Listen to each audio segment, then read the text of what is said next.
Before we get to the Atlanta Braves, let's hand out a wonderful shovel of wisdom.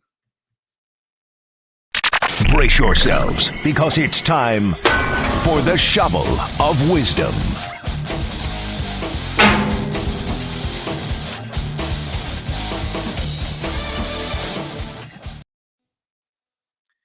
You know how we do it every day. We love to whack somebody straight upside the head for saying or doing something stupid. And you can do so on my Twitter account at Mark Zinno, MarkZinno.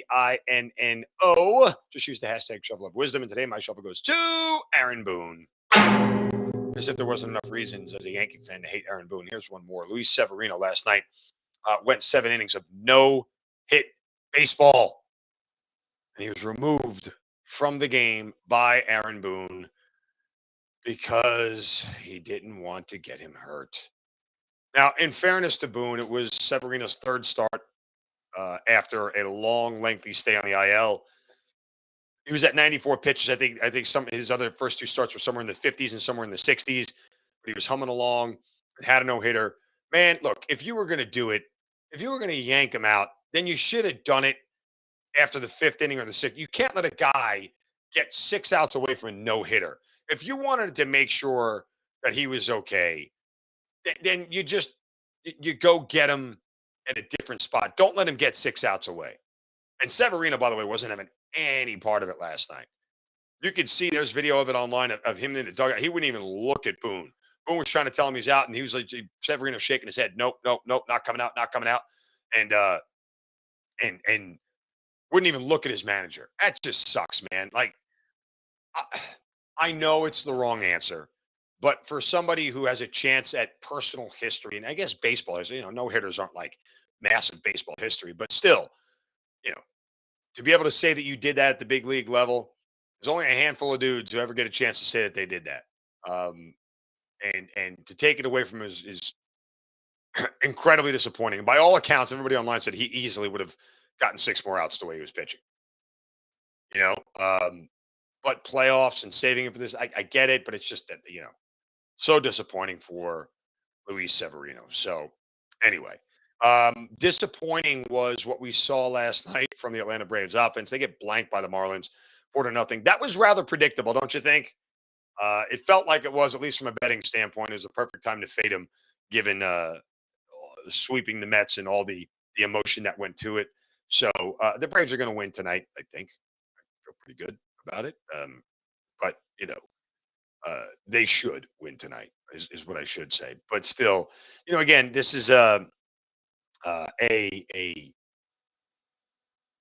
team that is right at the top of the mountain, and when they get there, when they close it out. By the way, the Mets are going to play two today, so they'll play one at 4:10, and I think before they start the second game at 7:40, Braves should already have their game in hand. But it is Jake Odorizzi on the mound tonight, so you never know. By the way, what are the Braves doing with their last start? Because they're not.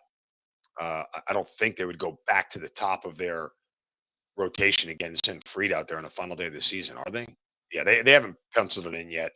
I think if they win tonight, they'll bullpen the game or do whatever.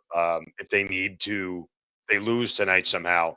Obviously, they may pitch Freed in the last game of the season to make sure that they can clinch it because he's going to have a week off if he doesn't. But that's a gamble too because somehow if they lose and the Mets get to the division again, your ace isn't pitching in the first game of the wild card series. But locking this thing up and winning the division still, again, as I talk about it with my friends who are big Braves fans here, all I keep saying is the biggest part of this is getting Strider a lot more time. If you don't, in my opinion, if you don't have Strider for the postseason, I don't think they can win the World Series without him. I genuinely don't.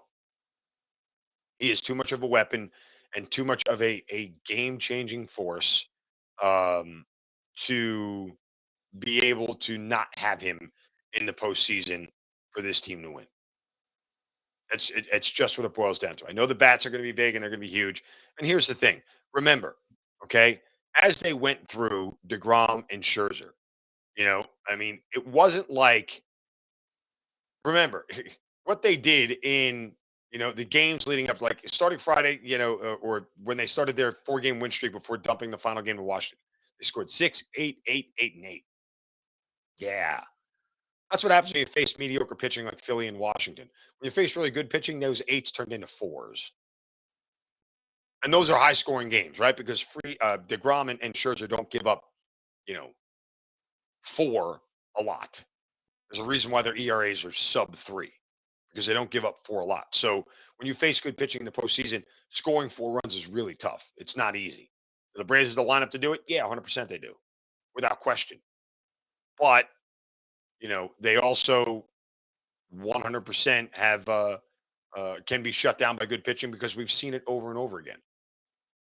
And as it stands right now, the Braves are going to get the easier path um, than I think the Dodgers will.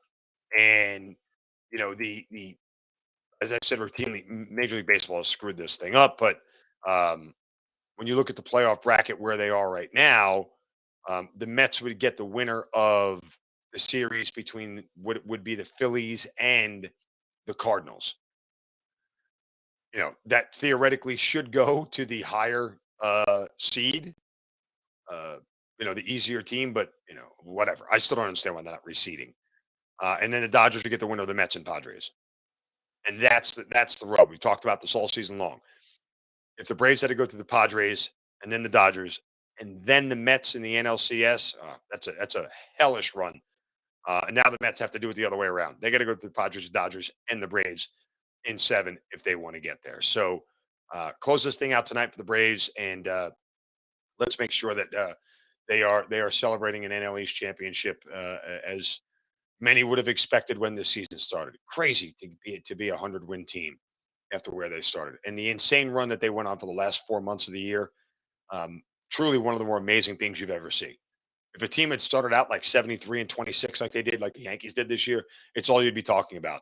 Didn't get enough coverage because they were chasing the Mets the whole time. So chase them and caught them, and away we go. All right, that'll do it for us here today on A to Z. Make sure you guys give us a follow on Twitter at Locked On ETL. I'm at Mark Zinno. Don't forget, we're on Amazon Fire Stick. Download that Roku TV app. Check us out there and check out all the shows on Locked On Sports Atlanta, A to Z, Hitting Harder with John Chuckery, ATL Day Ones, the Braves Postcast, Locked On Falcons, Locked On Hawks. It's all right here on some of the best sports coverage in Atlanta, right here on Locked On Sports Atlanta. Back tomorrow for a Wednesday edition of the show. You guys have a wonderful day. Don't take any crap from anybody. See ya.